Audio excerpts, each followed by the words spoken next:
camino, la verdad y la vida. Nadie va al Padre si no es por mí, dice el Señor.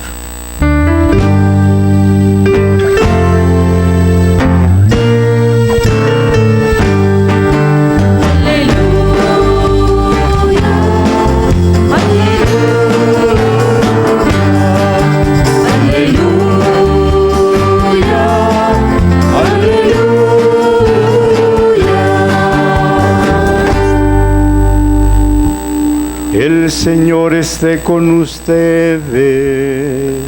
Y con su espíritu. Lectura del Santo Evangelio según San Lucas. Gloria a ti, Señor.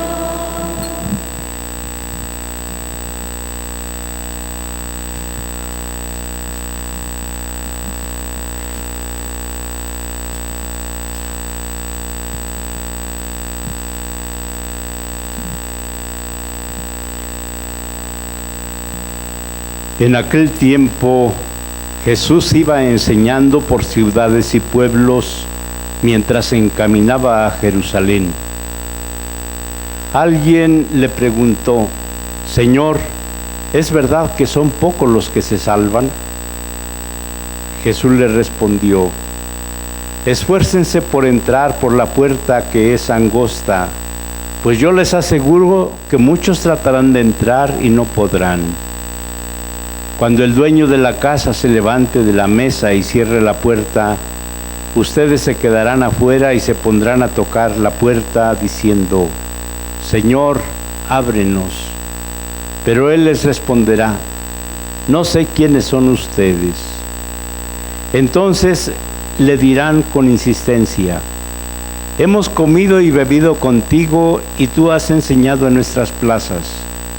Pero él replicará: yo les aseguro que no sé quiénes son ustedes. Apártense de mí todos ustedes los que hacen el mal.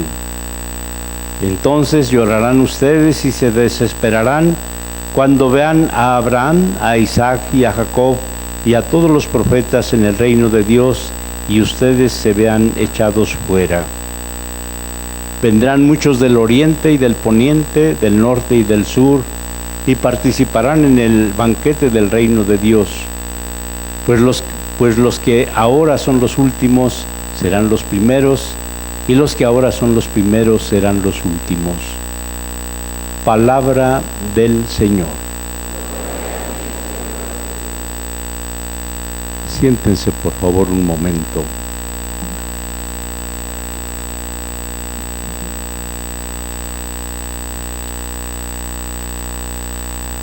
Hermanos, les decía en la mañana que el tema que nos propone hoy el Evangelio es la salvación. Es una forma de decirnos que revisemos, que analicemos hacia dónde estamos caminando, que nos preguntemos cuál es nuestra meta, a dónde queremos llegar.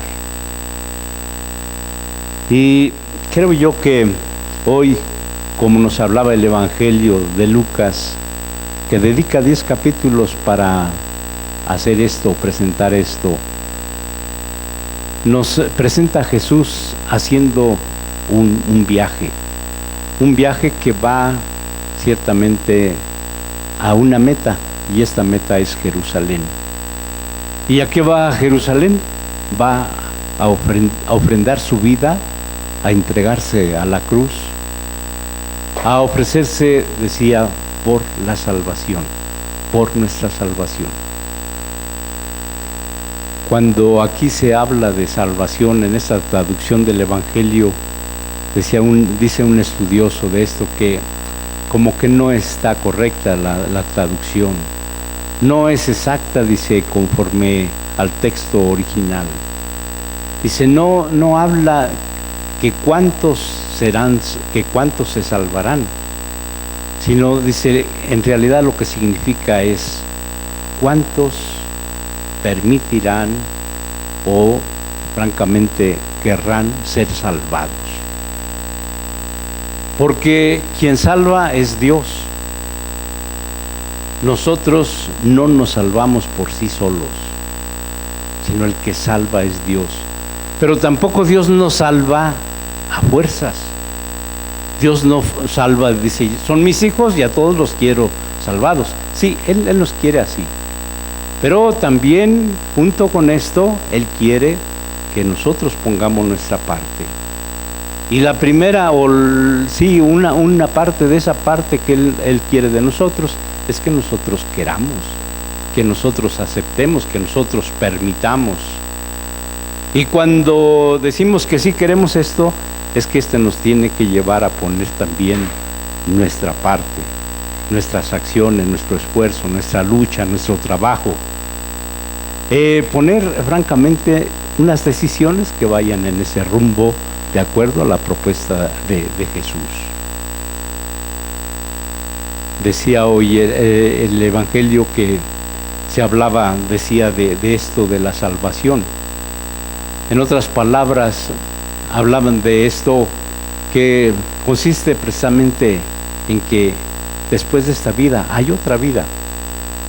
Después de esta vida hay una vida en plenitud, que se satisface, que se realiza, que se lleva a cabo todo plenamente, que no nos va a quedar margen ni siquiera tantito de estar deseando, queriendo o esperando o soñando algo más, porque estaremos plenamente satisfechos, contentos, felices, disfrutando del amor, disfrutando de la paz, disfrutando de la fraternidad, de la armonía, de la felicidad, en una palabra.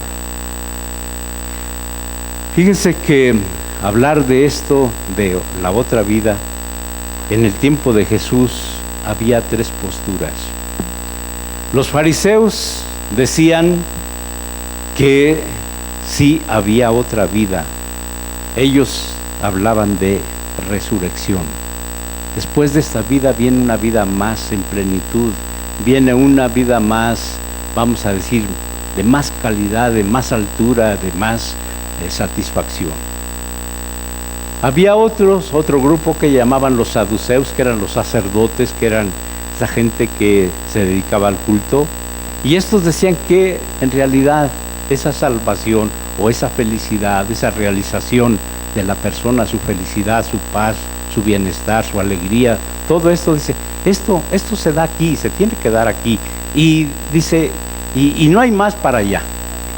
En otras palabras, ellos no creían en la resurrección, no creían en otra vida.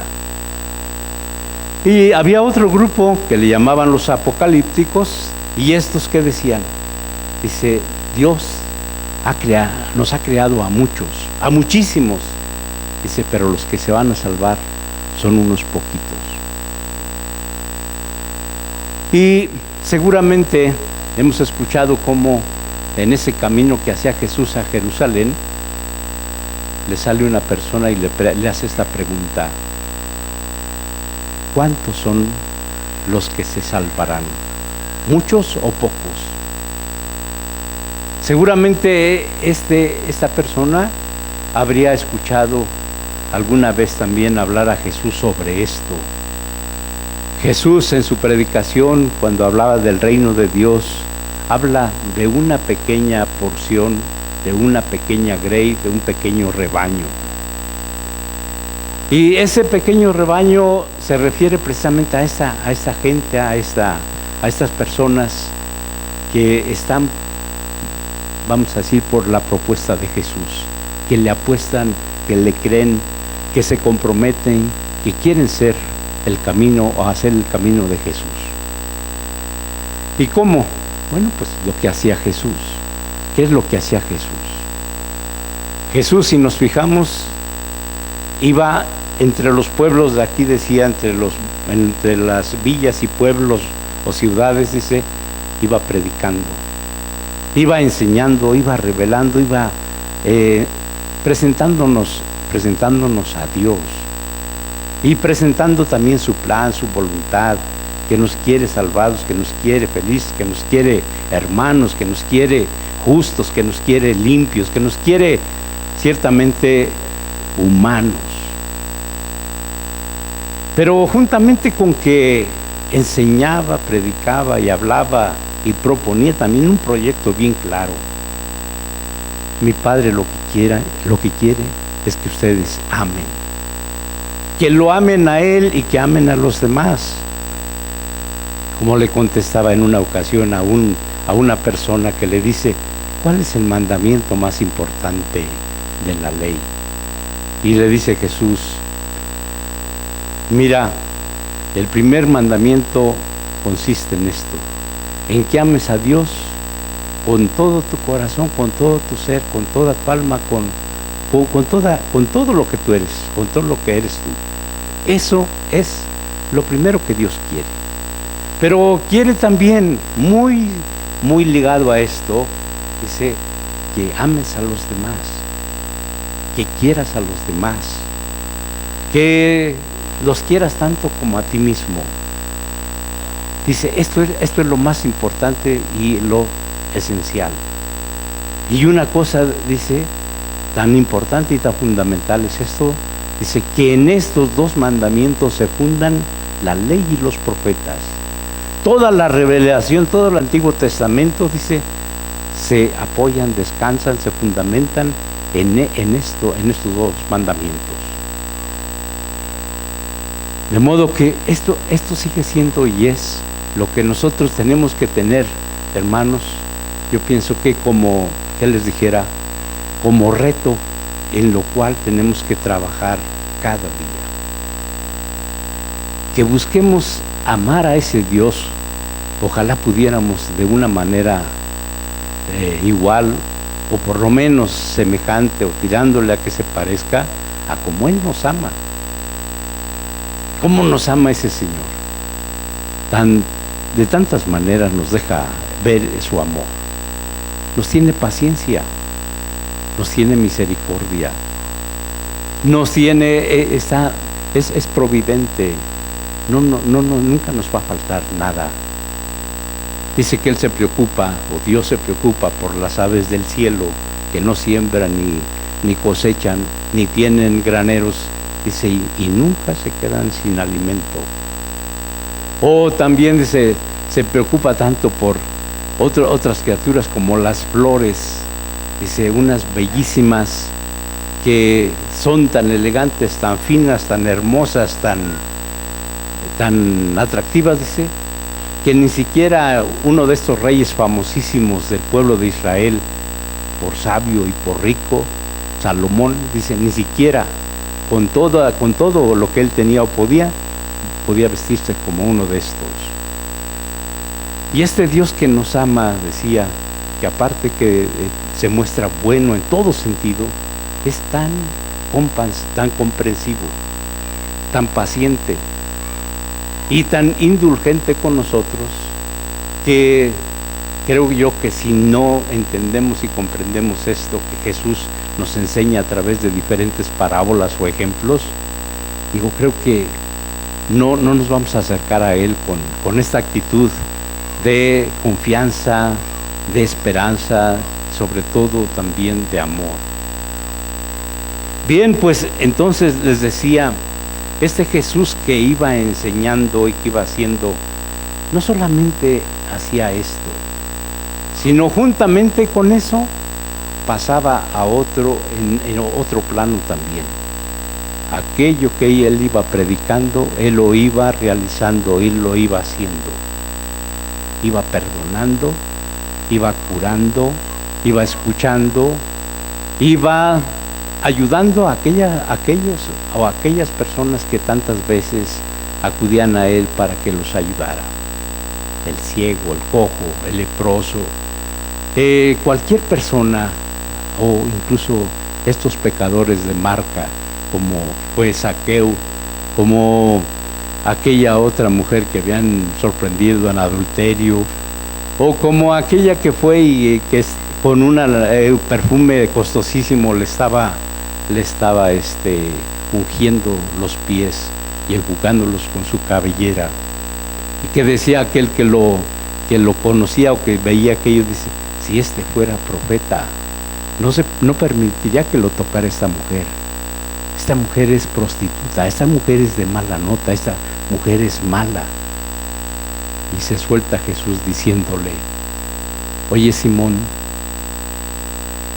te voy a contar una cosa, te voy a preguntar una cosa.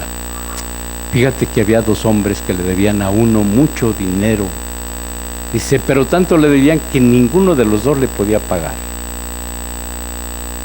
Dice, pero viendo a aquel señor que no podían pagarles, les condonó la deuda. Dice, y bueno, pues quedaron estos muy contentos. Dice, pero ¿cuál crees tú de estos 2 que ame más a Jesús o a Dios? ¿Al que le perdonó más o al que le perdonó menos? Los 2 le debían, pero eran muy diferentes cantidades. Y le contesta aquel Simón a Jesús. Dice, pues seguro al que le perdonó más. Pues has contestado bien. Dice, pues mira, esta mujer que tú ves aquí, se le ha perdonado mucho porque mucho ha amado. Tú, cuando yo llegué a tu casa, no me diste las atenciones que se suelen dar a un huésped.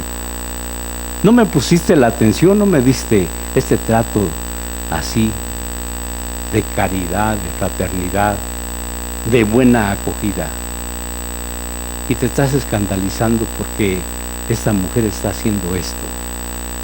Pues a ella se le ha perdonado mucho porque mucho ha amado, le decía Jesús. Bueno, pues decía, este Jesús, aparte de enseñar, está traduciendo, está plasmando, está realizando eso que está enseñando.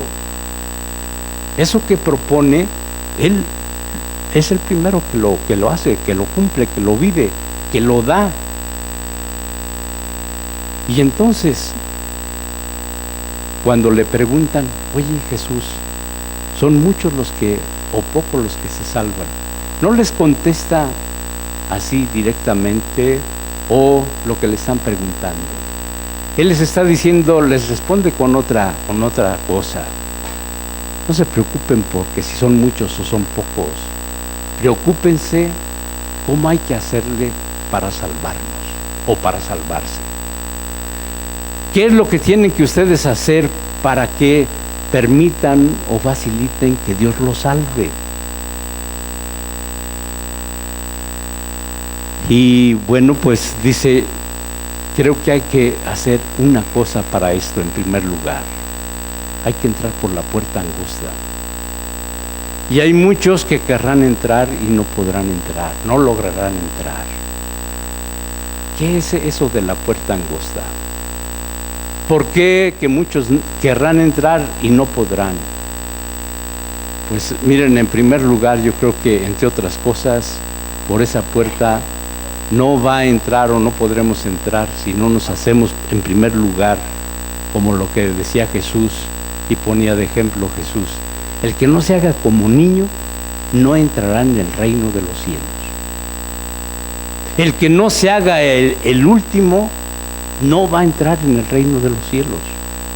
El que no sea humilde, el que no sea sencillo, dice, no va a entrar en el reino de los cielos. La puerta es angosta. Dice, pues entonces metafóricamente hay que tener otras dimensiones, otra estatura, otras dimensiones, por así decir. Pero no se trata solamente físicamente, hermanos, se trata, decía, de toda nuestra persona, de todo nuestro ser. Y logramos esa facilidad de entrar cuando nosotros también entendamos qué significa esto que nos dice Jesús. No es suficiente conocer la palabra de Dios. No es suficiente saber la Biblia de pe a pa. No es suficiente ir a misa cada 8 días o todos los días.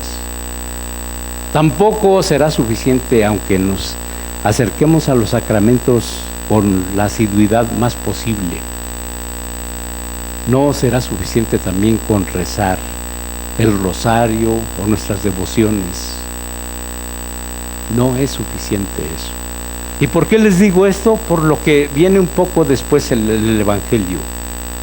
Dice, llega un momento, dice que el señor de la casa se va a levantar y va a cerrar la puerta. Y entonces ustedes se quedarán fuera. Dice, ¿y qué van a hacer? Van a tocar y van a pedir que se les que abra. Dice, y yo les voy a contestar, no los conozco. Y entonces ustedes me van a decir, pero si nosotros te escuchamos cuando tú predicaste en nuestras plazas, nosotros compartimos contigo en varias ocasiones, varias oportunidades. Y Él les dirá, en verdad os digo, no los conozco. Váyanse de aquí porque ustedes han obrado el mal. Porque ustedes han hecho simplemente cosas vanas. Pero si es que escuchamos tu palabra, pero es que si sabemos la Biblia, pero si es que fuimos todos los domingos a misa, es que siempre participamos, buscamos ser cumplidores de tus mandamientos. Entonces, ¿por qué ahora nos sales con que no nos conoces? Hermanos, lo que nos está diciendo Jesús con esto no es suficiente el que tú me digas Señor, Señor, y ya por eso yo voy a creer que sí me amas, que sí estás de mi parte, que estás dispuesto a que yo te salve. Creo que esto es muy importante y es importante que lo tengamos en cuenta y sobre todo que nos esforcemos por ponerlo en acción. Decía que Jesús no solamente enseñaba, no solamente predicaba, no solamente revelaba con la palabra, sino también iba haciéndolo con la vida, con los hechos, con las actitudes, con el comportamiento, con la vida en el camino, con la gente que se encontraba. Y lo que nos pide aquí Jesús, y en esto quiero insistir, invitarlos a que nos caiga el 20 en este sentido, es que tenemos que buscar que aquello que conocemos, aquello que sabemos, que aquello que en lo que buscamos participar, que siempre lo hagamos con una actitud de entrada, la actitud del amor. Tantas veces decimos, francamente me da pereza, me cuesta trabajo ir a misa los domingos. Me cuesta trabajo hacer oración. Yo digo, nos cuesta trabajo ofrecerle un poco, darle un poco, devolverle un poco de todo eso que Dios hace por nosotros, de ese amor sin medida que nos está regalando, dando a todos y cada uno. Y a nosotros nos cuesta trabajo. No se les hace que a veces somos muy egoístas, que buscamos que siempre Él nos dé, que Él nos saque de apuros, que Él nos saque de necesidades, pero cuando se trata de nosotros, pues le hacemos muy parecido, creo que muchas veces, como se pasa o como hace muchas veces uno en la familia o en la casa. En la familia o en la casa, papá y mamá se desviven, trabajan para tener y ofrecer lo mejor que pueden para la familia. Te piden un apoyo, una ayuda, ve a traer las tortillas simplemente. Van muchas veces el hijo va así con diligencia, con gusto, con respuesta.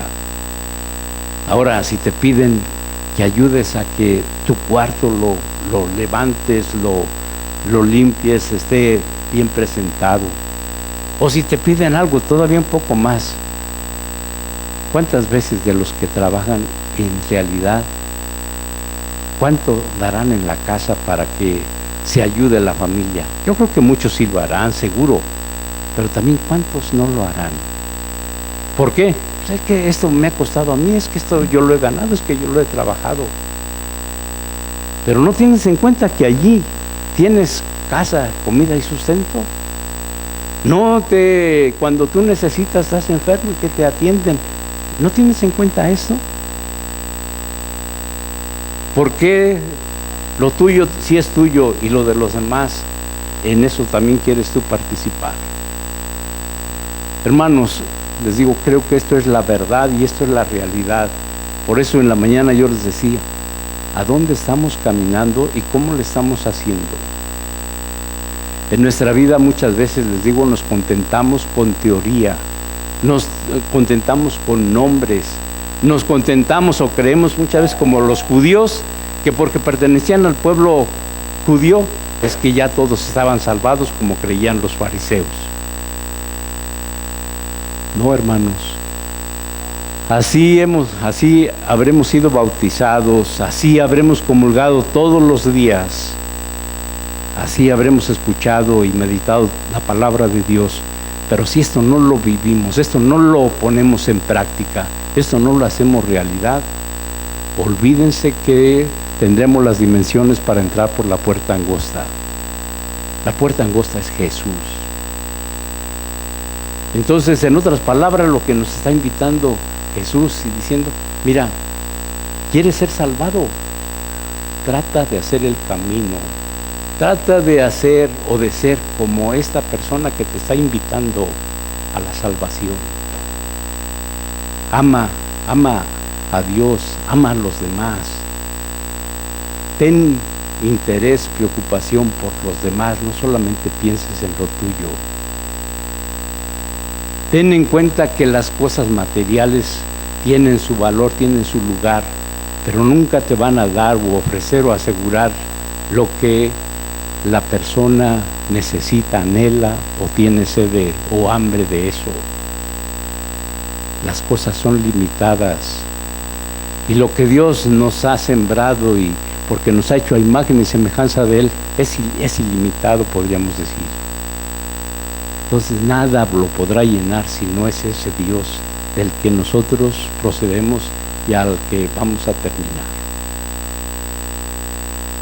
Pues hermanos, insisto en esto, busquemos lo que tantas veces a veces nos critican, a veces la misma familia. ¿De qué sirve que vayas a la cruz? ¿O de qué sirve que vayas diario a misa? ¿De qué sirve que hagas esto y hagas lo otro? O digas eso y más allá. Dice, si luego en los hechos, en la vida, no se ve que hay cambio. No se ve que seas más comprensivo, que seas más paciente, que seas más fraterno, que seas más justo, que seas más pacífico, que seas más caritativo, que seas también más capaz de perdonar a los demás. Nos duele esto, pero les digo, creo que esto es lo que hoy Lucas le está diciendo a la comunidad que la atendía. La comunidad que atendía a San Lucas en su tiempo eran más o menos 50 años después de que habían crucificado a Jesús. Y como que esta comunidad ya como que se le iba apagando el fervor, aquella pasión, aquella fe, aquellas ganas con que seguían a Jesús. Y por eso les habla hoy de esta manera y les decía, pónganse abusados. No es suficiente que seamos del pueblo escogido, no es suficiente que pertenezcamos o que seamos hijos de Abraham o de no sé qué patriarca, de qué personaje importante del pueblo de Israel. No es suficiente con que nos llamemos cristianos y que digamos, Señor, Señor, ábrenos. Necesitamos esforzarnos porque hagamos una realidad nueva, diferente, la persona de cada uno de nosotros. Pues hermanos, esto es lo que hoy nos invita a reflexionar, a pensar en el Evangelio. Que ojalá a ninguno de ustedes o a mí un día nos digan eso. Oye, pues quiero ver coherencia, congruencia con lo que hablas, con lo que dices y con lo que haces. Porque sí, creo que a todos nos daría una cachetada, un buen resfrío aquel comentario. Es cierto que tampoco nunca vamos a ser perfectos, pero creo que sí podemos tirarle a hacer lo más que podamos. Cuánto bien, cuánto no podríamos sembrar de positivo con este tipo de actitudes, con esto, y que no es simplemente un tiempo como nos pide la primaria, la secundaria, o la prepa, o la universidad, sino esto es de toda la vida, y que a medida que vayamos avanzando y creciendo, que esto se vaya palpando, se vaya reflejando, que esto lo vayamos contagiando a los demás. Pues bien, decía Jesús que no nos pase como terminaba este trozo del Evangelio de San Lucas, que les decía a su comunidad: ¿saben qué? Puede ser que un día nos quedemos fuera, ustedes y yo, dice, y vendrán otros de Occidente o de otros puntos de la tierra, dice, y entrarán al banquete y nosotros nos quedemos fuera. Dice, cuidado, estemos muy despiertos y pongámonos aguzados, por así decir, en otras palabras. Que no seamos los primeros y que resultemos al final los últimos, sino ojalá que fuera al revés, que seamos los últimos para que resultemos los primeros. Nos ponemos de pie.